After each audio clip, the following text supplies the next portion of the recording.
भैया, मैं तो आपको दुर्वासा ऋषि के आगमन की सूचना ही देने आया था। वो द्वार पे खड़े आपसे मिलने की प्रतीक्षा कर रहे हैं।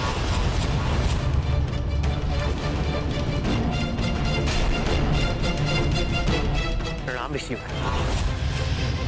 आपका स्वागत करने के लिए मुझे बाहर आने में विलंब हुआ, उसके लिए क्षमा कीजिए ऋषिवर। आपके इस विलंब का दंड भी दे सकता हूं मैं आपको।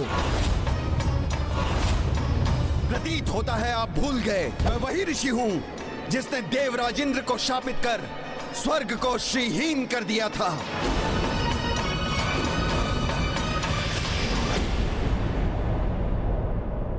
ऐसा क्या अनिष्ट होने जा रहा है जो मुझे इतना व्याकुल, इतना अधीर कर रहा है? ऐसा क्यों प्रतीत हो रहा है जैसे मेरी आत्मा ही मेरे शरीर से विलग होने वाली है? भरत भैया, मेरा धीरज छूट रहा है। एक विचित्र सी चिंता मेरे मन में समा गई है। मुझे शीघ्र अयोध्या पहुंचना चाहिए। आप रुकिए मत हनुमान, आप तीव्र गति से अयोध्या पहुंचिए। हम भी शीघ्र ही पहुंच रहे हैं।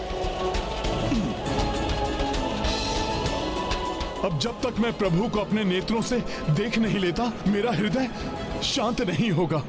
हे ऋषिवर, आपका तपोबल तो संसार भर में विख्यात है।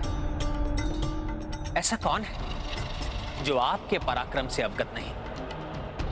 विश्वास कीजिए, आपकी अवहेलना का दुस्साहस तो मैं कभी नहीं कर सकता।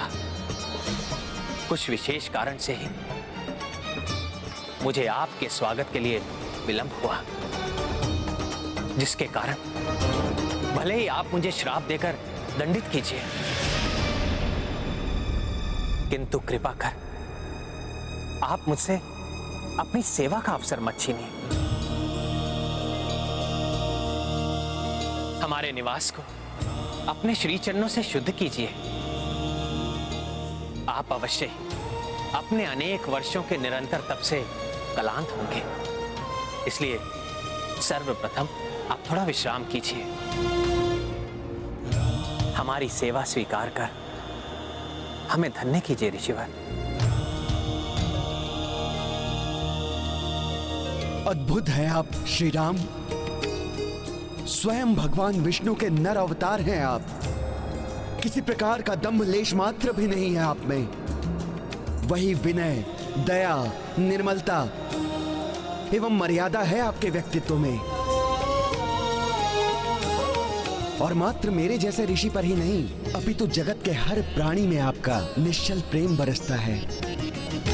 धन्य तो मैं हो गया प्रभु आपके दर्शन पाकर।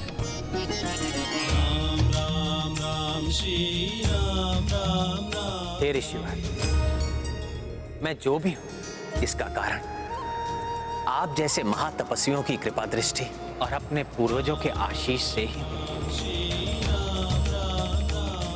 आइए ऋषिवर।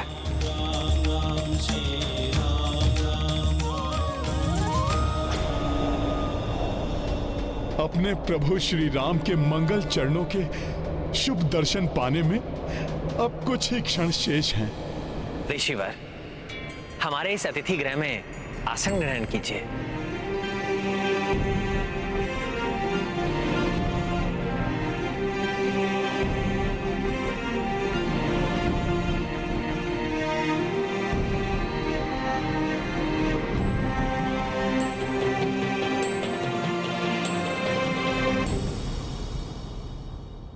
हे कौशल्या पुत्र श्री राम, मैंने आज अनेक वर्षों के तप और व्रत को सफलतापूर्वक संपन्न किया है, इसलिए अब मैं भोजन प्राप्त करना चाहता हूँ। आप मेरे लिए भोजन का आयोजन कीजिए। तप के पश्चात मुझे बहुत तीव्र भूख लगी है, उसी को शांत करने यहाँ आया हूँ। ये तो हमारा सौभाग्य होगा ऋषिवर।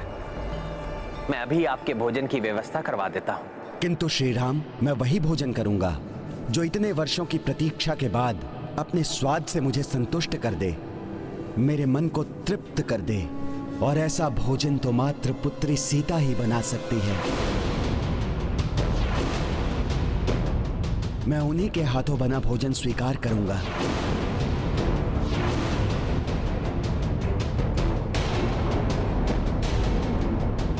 क्या हुआ दशरथ नंदन राम? मेरे इस अनुरोध से आप और लक्ष्मण अवाक क्यों रह गए? मैंने कुछ अनुचित मांग लिया है क्या? ये आपने क्या मांग लिया मुझसे ऋषिवर, और वो भी ऐसे समय में जब यमराज को दिए वचन के अनुसार मुझे लक्ष्मण को ही प्राण दंड देकर इस कल्प से प्रयाण करना है, हनुमान आदि के यहाँ पहुंचने के पूर्व। ऐसे में मैं आपकी इस मांग को कैसे पूर्ण करूं? आप सभी शांत क्यों हैं? कोई कुछ उत्तर क्यों नहीं देता? सभी के मुख पर चिंता के भाव क्यों हैं? मेरी इस इच्छा की पूर्ति में ऐसी कौन सी बाधा है? ऋषिवर, सत्य तो यह है कि अब माता सीता यहां नहीं है। क्या? किंतु क्यों नहीं है पुत्री सीता यहां? मेरे तप के समय ऐसा यहां क्या घटित हो गया कि अयोध्या का राजभवन पुत्री जानकी से रिक्त हो गया? बताइए मुझे सुमित्रा नंदन। ऋषिवर, जो भी घटित हुआ वो अत्यंत दुर्भाग्यपूर्ण था।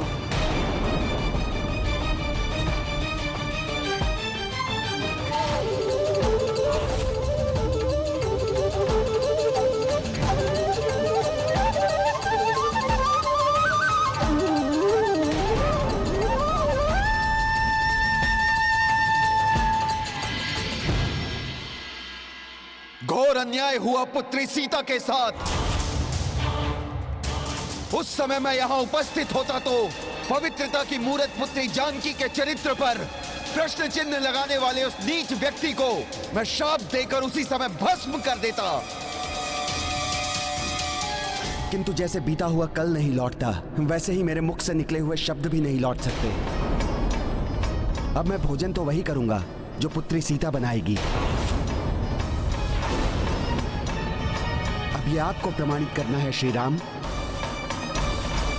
किंतु ऋषिवर, यह तो असंभव है। जब माता सीता इस धरती पर ही नहीं है तो उनके द्वारा बनाया गया भोजन कैसे प्रस्तुत हो सकता है? अर्थात मेरे मन की व्याकुलता का यही कारण है, यही दुविधा है जिसने मेरे प्रभु को व्यथित कर रखा है। ऋषिवर की आज्ञा को पूर्ण करना प्रभु का कर्तव्य है, किंतु माता सीता की अनुपस्थिति में उसको पूर्ण कैसे किया जाए, यही चिंता सता रही है प्रभु को। क्यों श्री राम, मैं कुछ अधिक तो नहीं कह रहा हूं ना? तपस्वी के शब्द क्या ब्रह्म वाक्य के समान नहीं होते, जिन्हें कदापि नहीं टाला जा सकता? इसलिए अब तो ये आपका ही दायित्व है कि आप पुत्री सीता को यहाँ बुलाएं और उनके हाथों से बने हुए भोजन से मुझे संतुष्ट करें। ऋषिवर, रघुकुल रीति का उल्लंघन न आज तक कभी हुआ है और ना ही होगा। प्रभु ने आपको सेवा का वचन दिया है, वो अवश्य पूर्ण होगा। हनुमान, मुझे तो हनुमान के आगमन के पूर्व ही अपनी इस नश्वर देह का त्याग करना था, किंतु अब न केवल हनुमान लौट आए हैं, मुझे ऋषिवर के इस विचित्र आदेश की भी पूर्ति करनी है।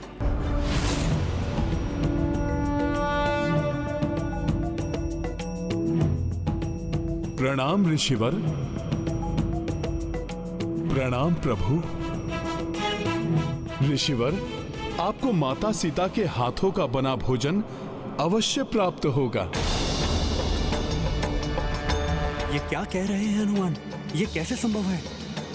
यदि हम वचन देकर उसे पूर्ण ना कर सके तो ऋषिवर दुर्वासा के प्रचंड क्रोध से कौन परिचित नहीं, ज्ञात नहीं। वो क्या श्राप दे दें? हनुमान उनके इस आदेश को स्वीकार कर कोई बड़ी भूल तो नहीं कर रहा? हनुमान जी, मुझे ज्ञात है आप सदैव प्रभु श्री राम के कार्य को पूर्ण करने के लिए तत्पर रहते हैं, किंतु ऋषिवर को ऐसा वचन मत दीजिए जिसे पूर्ण करना आपके लिए भी असंभव हो। आप निश्चिंत रहें लक्ष्मण भैया, ये तो सर्व विदित है कि माता सीता अयोनिज हैं, अर्थात जिनका जन्म ही नहीं हुआ, भला उनकी मृत्यु कैसे हो सकती है? इसीलिए माता अभी भी सृष्टि में ही व्याप्त हैं और सदैव व्याप्त रहेंगी। और मुझे विश्वास है वो अपने इस पुत्र की सहायता अवश्य करेंगी। माता मेरे पुकारने पर अवश्य आएंगी। तुमने वचन दिया है हनुमान, अब उसका निर्वहन तुम्हारा कर्तव्य है, जिसके लिए मैं तुम्हें 1 पहर का समय देता हूं। भोजन के लिए मैं उतनी ही प्रतीक्षा कर सकता हूं। और स्मरण रहे, पुत्री सीता के हाथों के भोजन का स्वाद मुझे भली भांति स्मरण है। ऋषिवर, आप निश्चिंत रहें, मैं आपको कदापि निराश नहीं करूंगा।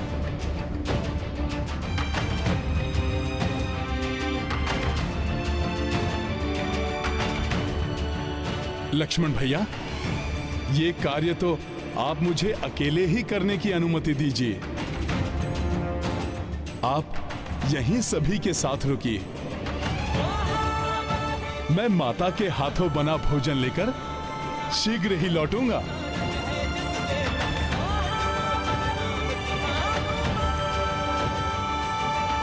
हनुमान ने ऋषिवर द्वारा उत्पन्न की इस परीक्षा का भार तो अपने ऊपर ले लिया, किंतु मुझे तो उससे भी कठिन परीक्षा देनी है। अपने हाथों अपने प्रिय भ्राता लक्ष्मण को मृत्यु दंड देकर उसके साथ इस मृत्यु लोक से प्रस्थान करना है। क्या उसमें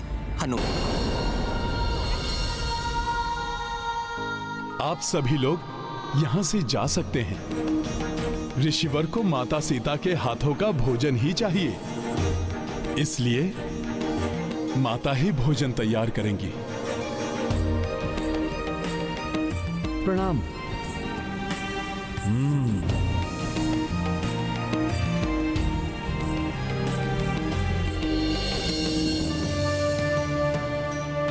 माता, आज आपको संपूर्ण अयोध्या की, प्रभु के वचन की, आपके इस पुत्र के विश्वास की लाज रखनी है। माता, मेरी सहायता कीजिए। हनुमान अब क्या करने वाले हैं? क्योंकि मुझे भय है, यदि वे समय पर भोजन लेकर नहीं आए तो कहीं ऋषिवर के श्राप के भागी ना बन जाएं। हनुमान ने तो ऋषिवर की बात मान ली, किंतु वो कैसे मेरी सीता के हाथों का बना भोजन लेकर आ सकता है? यदि मेरे दिए हुए समय के अनुसार हनुमान भोजन लेकर उपस्थित नहीं हुए तो मेरे श्राप के कोप से उन्हें कोई रक्षित नहीं कर पाएगा। आज लाज रखो माँ राम नाम की, विनती करे हनुमाना। हे माता तुम सबकी सहायक, मेरा काज बनाना। लाज रखो माँ राम नाम की, विनती करे हनुमाना। ये हनुमान जी का मधुर स्वर, वो अपने मधुर स्वर में माता सीता के लिए भजन गा रहे हैं।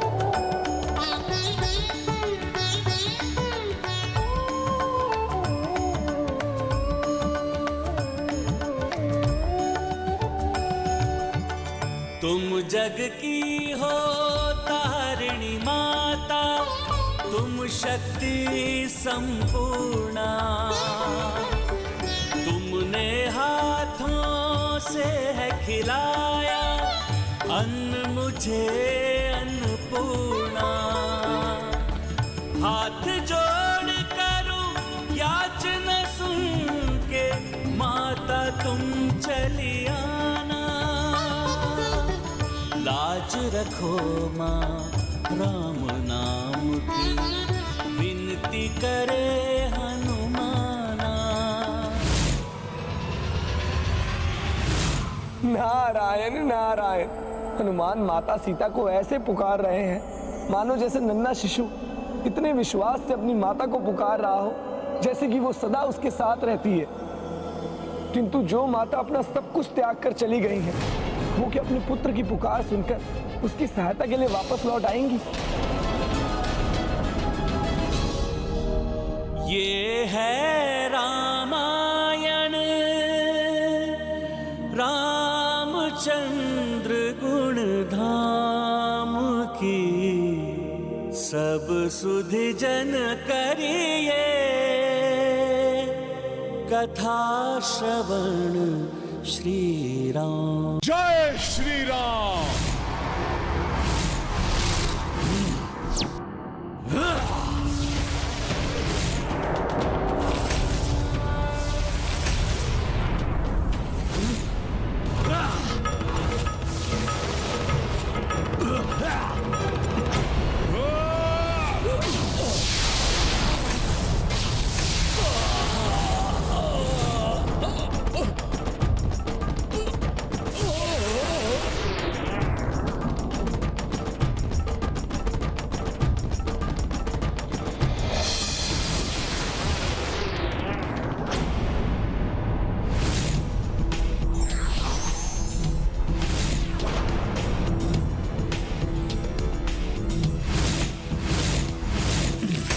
श्री राम की जय।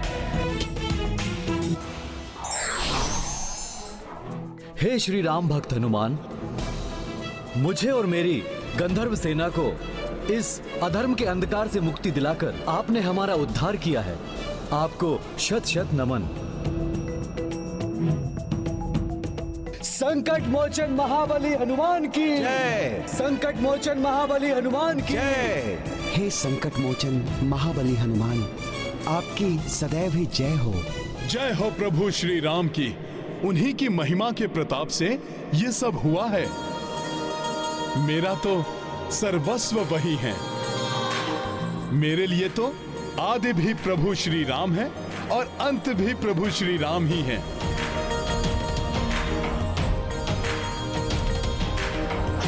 पुनः हृदय में पीड़ा, ये क्या हो रहा है? अयोध्या नरेश प्रभु श्री राम की अधीनता स्वीकार करते हुए मैं कैकई राज्य युद्ध जीत को लौटाता हूँ और कुमार भरत और मैं अपने दोनों गंधर्व राज्य आपको और आपके वीर पुत्र पुष्कल को भेंट स्वरूप उपहार में देता हूँ।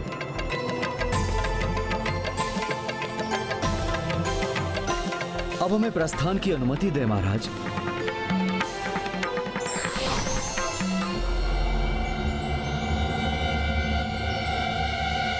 आपको क्या हुआ हनुमान जी? आपको प्रसन्नता होने के स्थान पर आपका मुख मलिन क्यों प्रतीत हो रहा है? ये मुझे क्या हो रहा है? इतनी व्याकुलता क्यों हो रही है?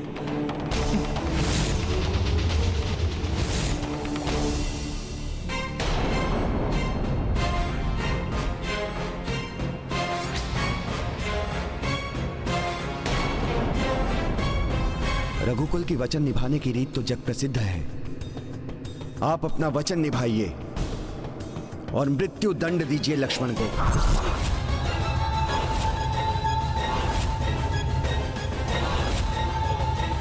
प्रभु, मुझे श्री ब्रह्मा जी का जो संदेश आपको देना था वो मैं दे चुका हूं। अब मुझे प्रस्थान की आज्ञा दीजिए।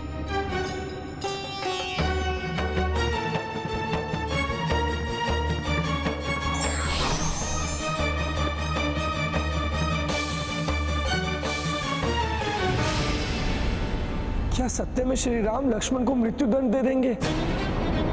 और कहीं इस मध्य दुर्वासा ऋषि की क्रोध की ज्वाला ना भड़क उठे।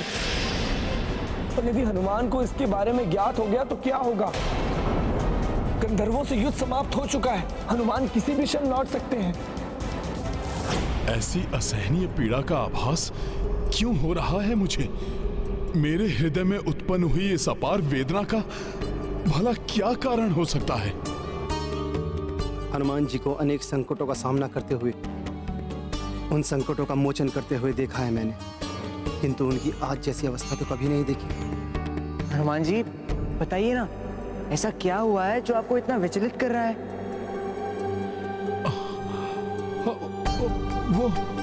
वो अवश्य किसी बड़ी दुविधा में है। कौन है दुविधा में हनुमान जी?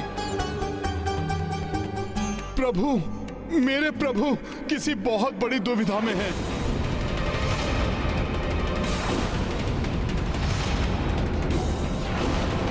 मेरे हृदय की पीड़ा का यही अर्थ है।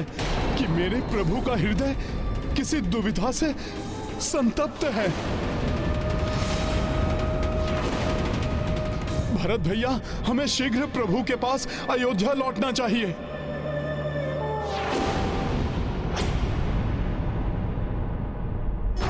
तो ये सब पूर्व ही नियोजित था। मेरे द्वारा लक्ष्मण को दंड देने का संयोग देवताओं द्वारा ही उत्पन्न किया गया था, क्योंकि उन्हें भी यह भली भांति ज्ञात है कि लक्ष्मण के इस परम त्याग के पश्चात मैं भी संसार में नहीं रह सकूंगा। मैं संसार से प्रस्थान करने के लिए ब्रह्मदेव के संदेश की ही प्रतीक्षा कर रहा था, किंतु ये सब इस प्रकार होगा, ये ज्ञात नहीं था मुझे। क्या हनुमान मेरे भ्राता पुत्रों और सेना के लौटने के पूर्व ही तुम्हें दंडित कर मुझे इस संसार का परित्याग करना होगा?